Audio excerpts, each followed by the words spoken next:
Next. philosopher is Karl Marx. His lifespan is 1818 to 1883. He was German philosopher.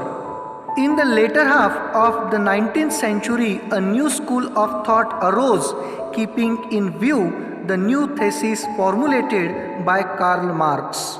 It means the theory put forward by Karl Marx in the late 19th century led to the emergence of an ideological system that changed the face of history or history writing.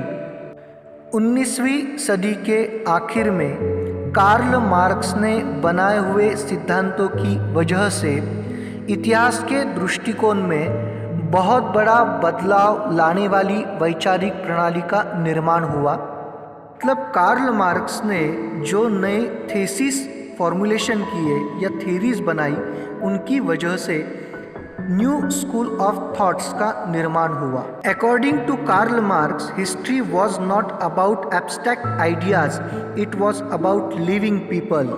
Abstract means not visible.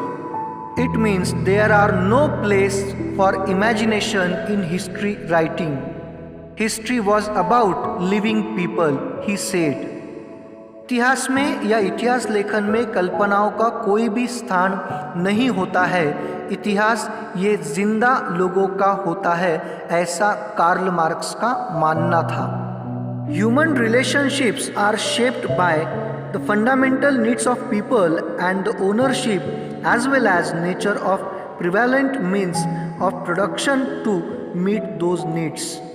It means, according to Karl Marx, relationships between people depends on the nature and ownerships of the means of production available to meet their basic need. Karl Marx का ऐसा मानना था कि हमारी basic ज़रूरतें पूरी करने वाले उत्पादनों के साधनों का स्वरूप और उनका मालिकाना हक, इन्हीं दोनों चीज़ों से समाज में ह्यूमन रिलेशनशिप्स मतलब मानवीय नातों संबंधों का निर्माण होता है। The accessibility of this means to different strata of the society may not be equal. This inequality causes a division of the society into classes, leading to class struggle. It means these tools are not equally available to different sections of the society. This creates an unequal division of society based on class and create class struggle. समाज में रहने वाले सारे सामाजिक स्तर के लोगों को यह प्रोडक्शन टूल्स इक्वली तरीके से अवेलेबल नहीं होती है या समाज में उनका वितरण समान तरीके से नहीं किया जाता है, और इस इनइक्वालिटी की वजह से, असमान वितरण की वजह से समाज में अलग अलग सामाजिक वर्गों का निर्माण होता है, जिनमें आगे जाके बहुत बड़ा संघर्ष उत्पन्न होता है। इसे हम क्लास स्ट्रगल या वर्ग संघर्ष कहते हैं, जैसे कि मालिक और कामगारों के बीच में होने वाला संघर्ष। According to Marx, human history is the history of class struggle. Karl Marx का ऐसा मानना था कि मानवीय इतिहास ऐसे ही सामाजिक वर्ग संघर्षों का इतिहास होता है। As the class owns the means of production, economically exploit the rest of the classes. It means, Karl Marx said, human history is a history of class struggle, and the class that has the means of production exploits other classes economically. इन सारी उत्पादनों के साधनों पर जिनका मालिकाना हक होता है, वे लोग बाकी लोगों का आर्थिक शोषण करते हैं, उनको एक्सप्लॉइट करते हैं। Das Kapital, a treatise written by him, is most referred book all over the world.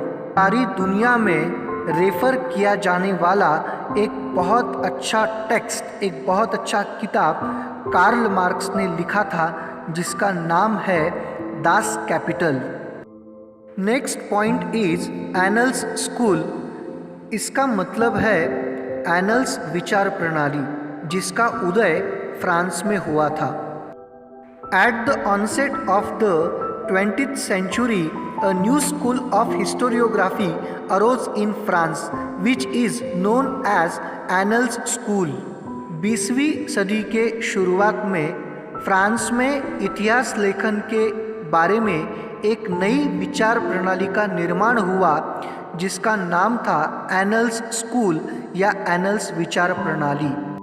The Annals School was started by French historians. French इतिहासकारों ने एनल्स स्कूल को स्टार्ट किया, इसका निर्माण किया। Annales school gave a new direction to history writing. Annales विचार प्रणाली ने इतिहास लेखन को एक नई दिशा दी। It was recognized now that history is not only about the political events, kings, great leaders, and accordingly politics, diplomacy, and war, but also about the climate, local people, agriculture, trade, technology, means of communication, social divisions, and their collective psychology, etc. in the historical times. Annuls प्रणाली के तहत history writing में न केवल राजनीतिक घटनाओं का, राजाओं का, महान नेताओं का या उनके द्वारा किया गया राजकारण या उनकी राजनीतिक पॉलिसियां या उनके द्वारा किए गए सारे युद्ध, इनका जिक्र होना चाहिए, तो इन सारी चीज़ों के साथ उस पर्टिकुलर हिस्टोरिकल टाइम्स में क्लाइमेट कैसा था, या कल people, agriculture, trade, technology, means of communication, social divisions and their collective psychology, इन सारी चीज़ों का जिक्र इतिहास लेखन में, हिस्ट्री राइटिंग में होना चाहिए। इसके सिवा हिस्ट्री राइटिंग की प्रोसेस पूरी तरह से परिपूर्ण या कंप्लीट नहीं होती है, ऐसा एनल्स प्रणाली का कहना था।